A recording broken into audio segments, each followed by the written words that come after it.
They thought I was finished.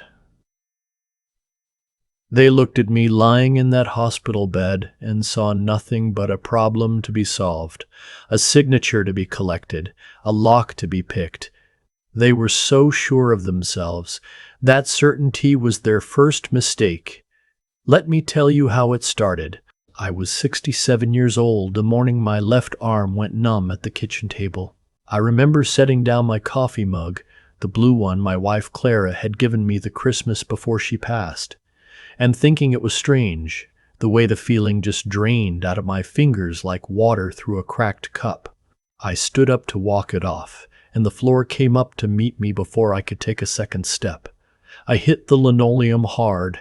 I remember the sound of it. I remember staring up at the light fixture on the ceiling and thinking, "Clara, I might be coming to see you sooner than I planned." I was alone in the house.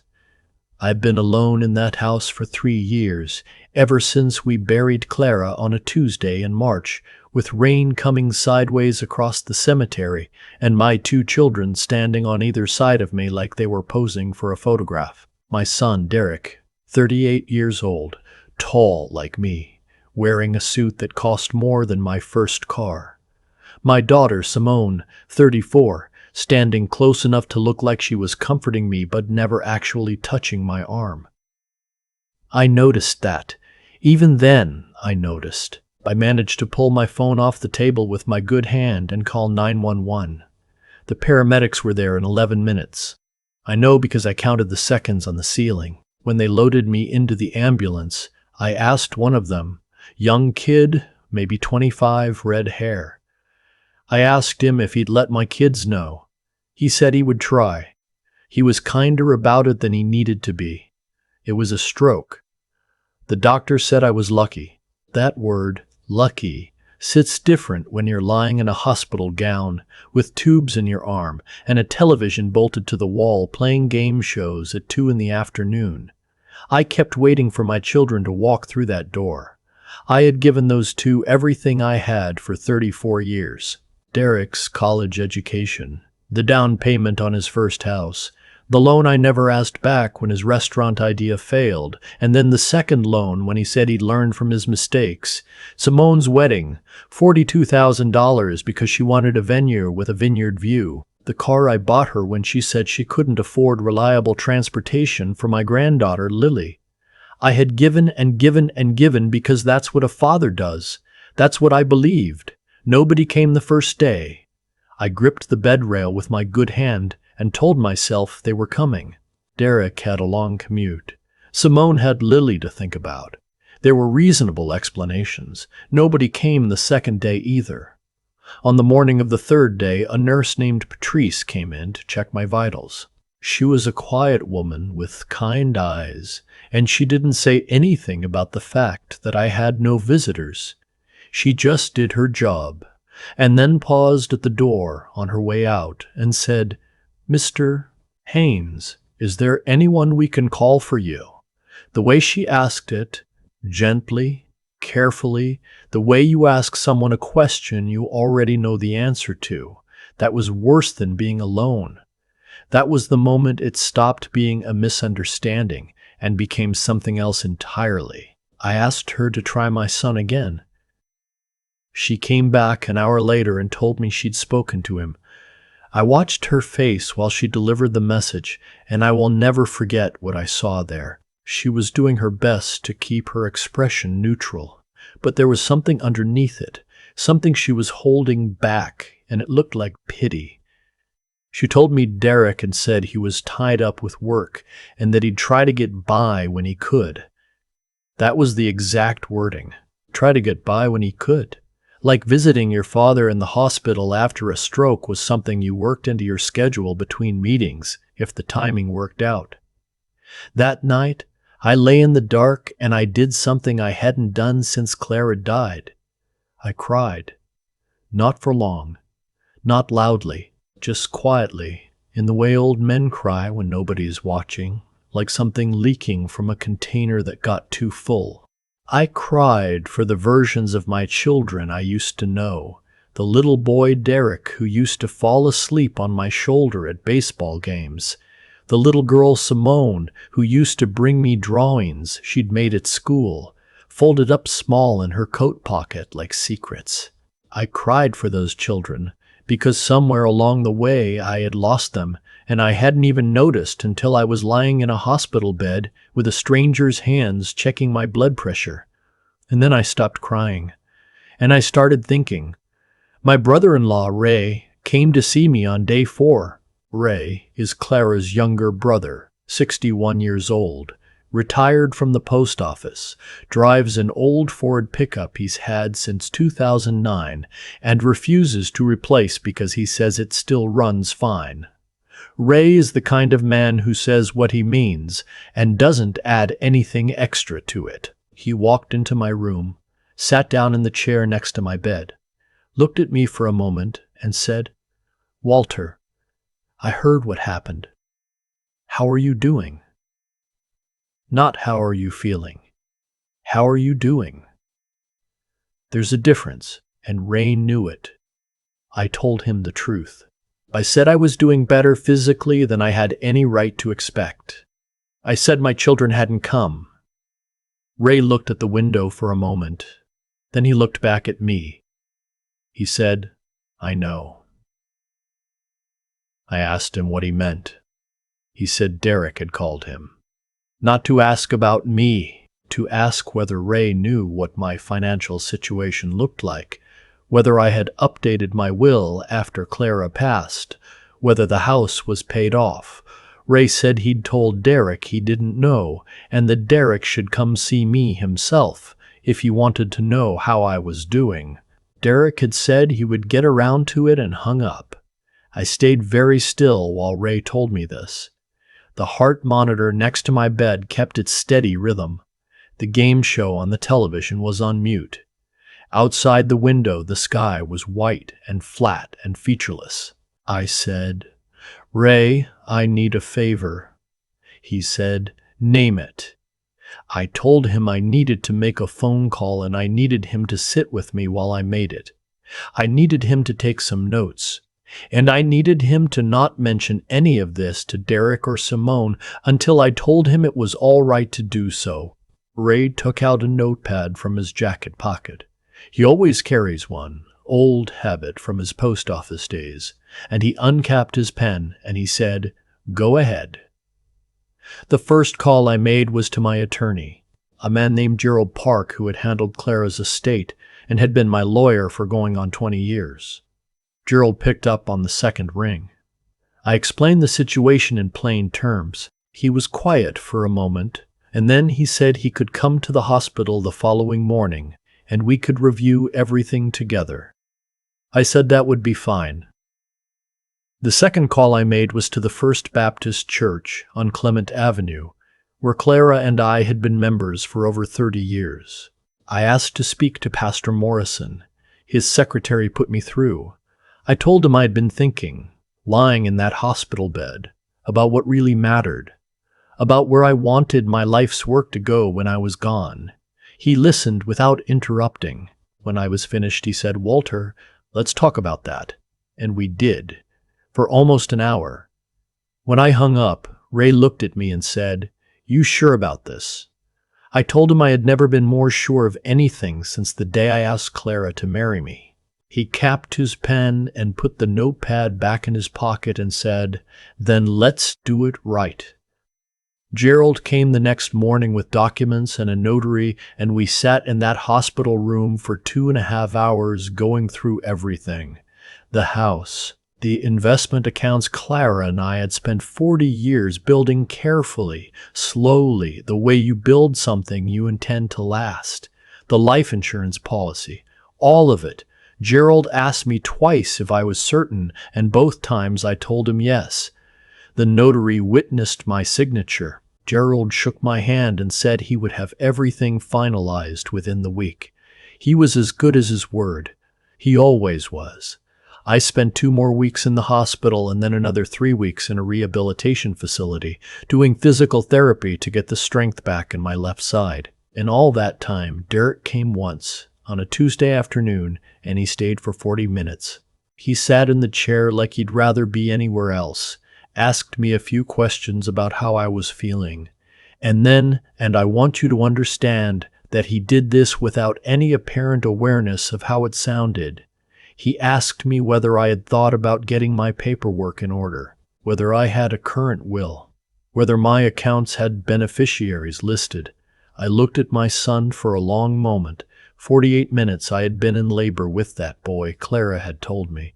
48 hours, I mean. She had said it was the hardest thing she'd ever done, and that he was worth every minute of it. I thought about Clara saying that. I thought about the 42 years I had worked, the overtime I had put in, the vacations I hadn't taken, the truck I'd driven for 11 years past, when I should have replaced it because I was putting money away for my children's futures. I told Derek my paperwork was in order. He said, "Good, good," and looked at his phone and left 20 minutes later. Simone never came at all. I found out why from Ray, who had heard it from his daughter, who had heard it from a mutual friend. Simone had told people that she didn't see the point in dropping everything to rush to the hospital when the doctor said I was stable. She had said, and this is the part that I have turned over in my mind more times than I can count. She had said that at my age, I needed to accept that I couldn't keep expecting everyone to rearrange their lives around me. At my age, I was 67 years old. I had just had a stroke. I was lying in a facility learning to button my own shirt again, and my daughter had decided that visiting me was an inconvenience that my age should have taught me not to expect.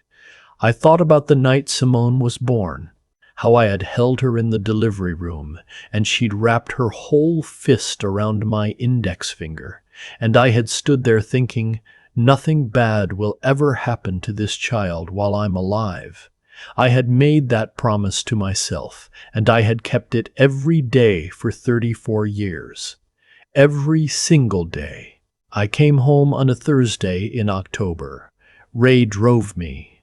He had been to the house twice while I was gone to water Clara's plants, which I had kept up because they were hers, and I wasn't ready to let them go. The house smelled familiar and felt strange at the same time, the way your own home sometimes does when you've been away long enough for it to become a place, instead of just the air you breathe. I sat in Clara's chair by the window. I never sat in it when she was alive, it was always hers.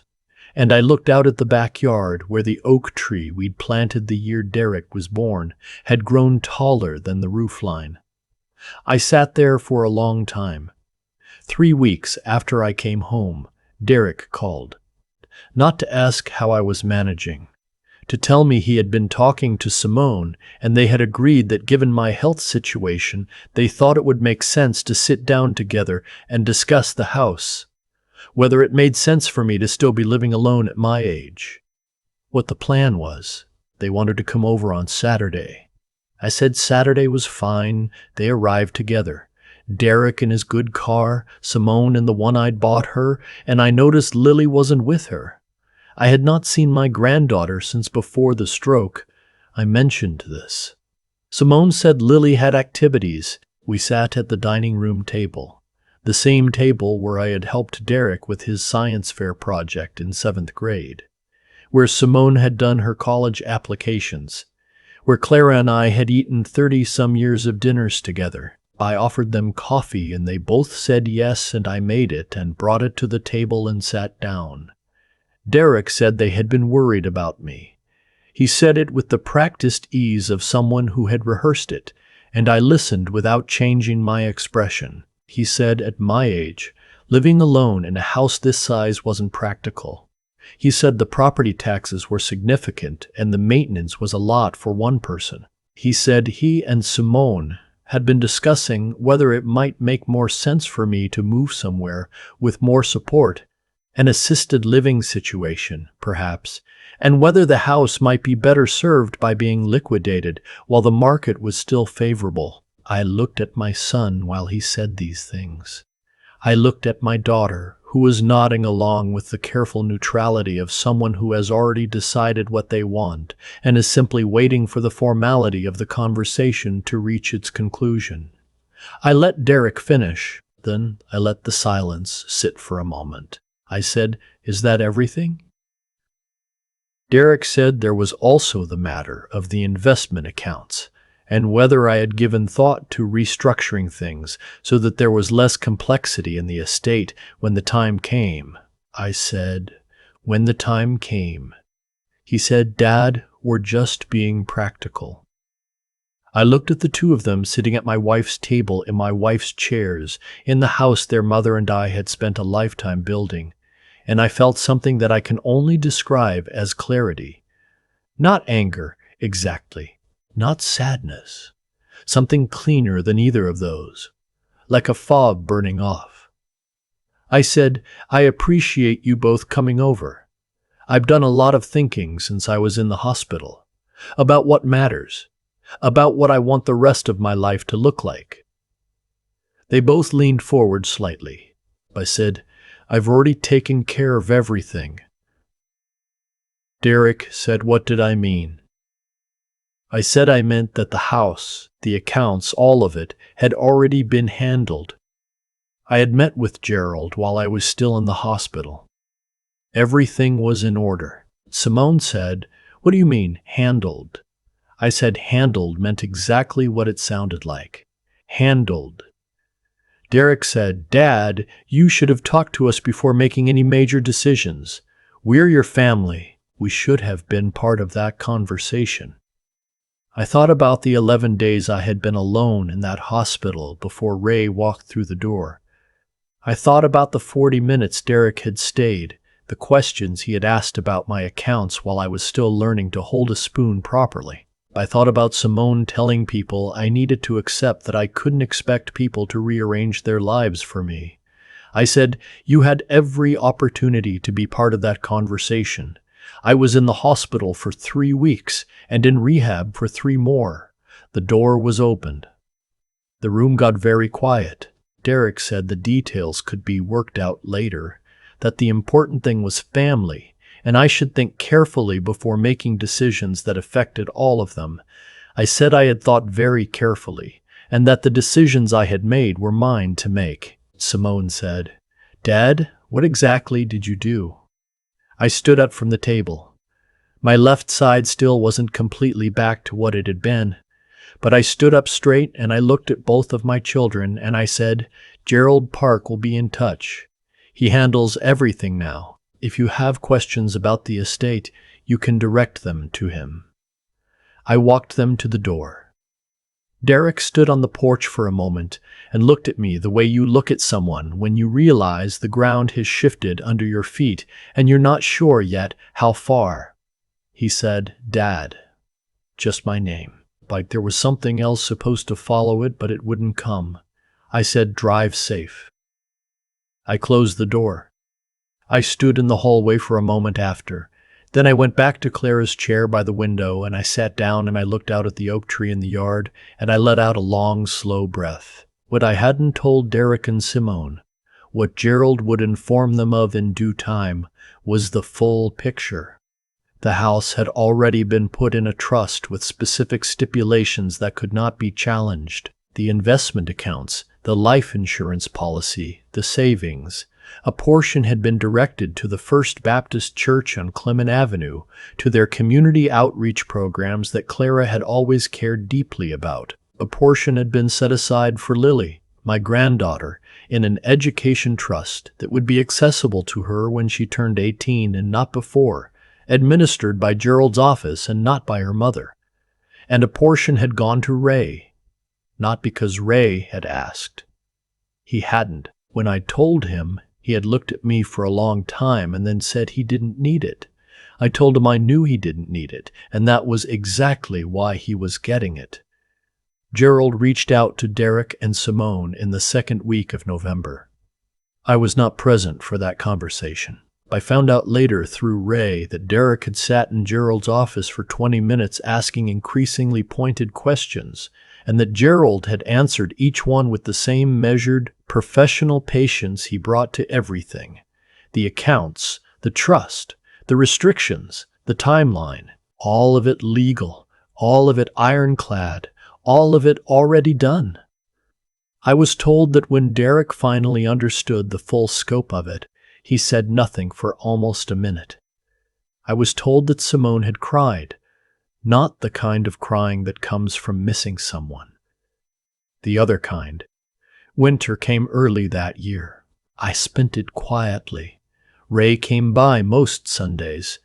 We watched football and ate the chili I had learned to make from Clara's recipe, which I had found written on an index card in her handwriting tucked inside a cookbook she'd had since before we were married. I had read that index card 100 times since she died, not just for the recipe. In January, I started doing something I hadn't done in years. I started going back to church on Sunday mornings, not just for the hour of the service.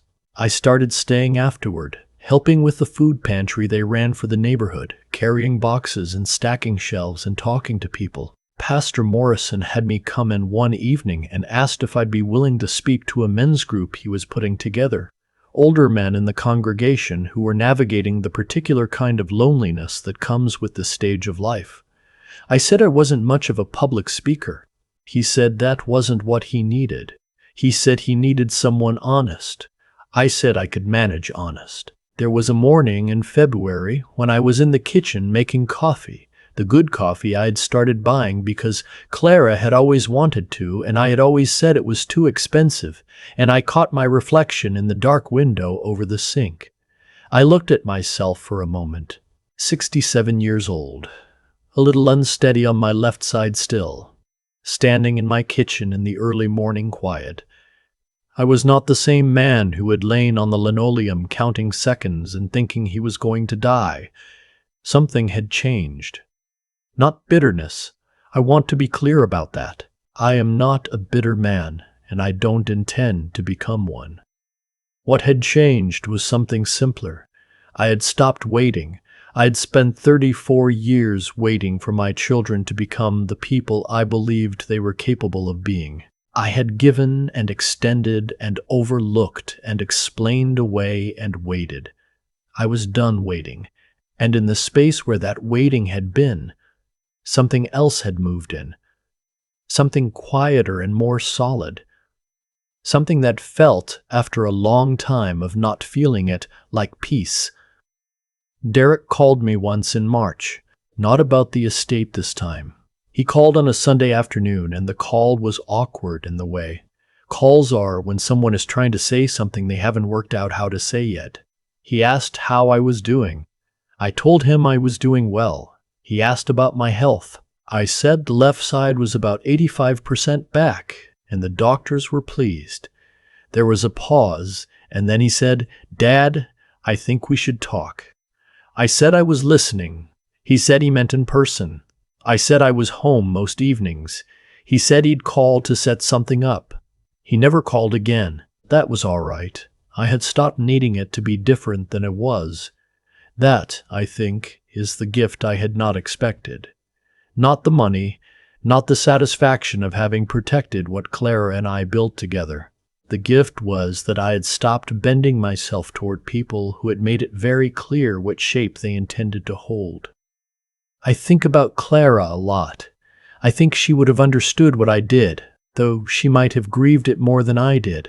Clara was a woman who held out hope for people long past the point where hope was reasonable. And she did it not from naivety, but from a kind of deep-seated generosity that I always admired and could never fully match. She would have cried for Derek and Simone. She would have prayed for them. She also would have looked at me and said, "Walter, you did what was right." Because she was also a woman who knew the difference between love and being used, and she had never confused the two. There is a scripture that has stayed with me through all of this. One of the women in Pastor Morrison's congregation quoted it to me after I spoke to the men's group one Thursday evening.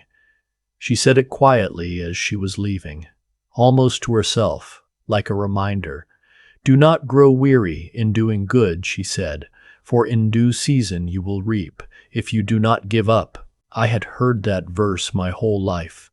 Standing in that church hallway in February with my coat still on, I heard it differently than I ever had before. Not as a promise about reward, as a reminder about the doing, about where the value actually lives. I reap already. Every Sunday morning when I walk into that food pantry and carry boxes with men whose names I know now, whose stories I know, who know mine. Every evening when I call Ray and we argue about football with the comfortable ease of people who have known each other long enough that arguing is just another way of being close. Every time I sit in Clara's chair and look at the oak tree in the backyard and feel, not happiness exactly, but something more durable, something that doesn't require anyone else's presence to exist. The house is still mine. I am still in it. I will be in it for as long as I choose to be. And after that it will go where I decided it would go, to people and purposes that Clara and I believed in. And there is not a single thing anyone can do to change that. I am 67 years old. I nearly died on a kitchen floor. My children left me alone in the hospital for 11 days and then showed up at my table asking about my accounts. And I have never felt more like myself in my entire life. They thought they knew what I was. They thought I was a resource, a balance sheet, a problem that would eventually resolve itself in their favor if they waited long enough. They had me figured out right up until the moment they realized they didn't know me at all, that I had been paying attention the whole time, that the man who lay on that linoleum counting seconds had made himself a promise in those seconds, a quiet one, and had kept it. That is the thing about the kind of strength that comes from loss. It doesn't make noise. It doesn't announce itself. It just holds, and holds, and holds. And one day the people who thought they had broken you walk into a lawyer's office and sit down and listen to what was decided while they were not paying attention, and they understand, finally, that they were wrong. They were always wrong.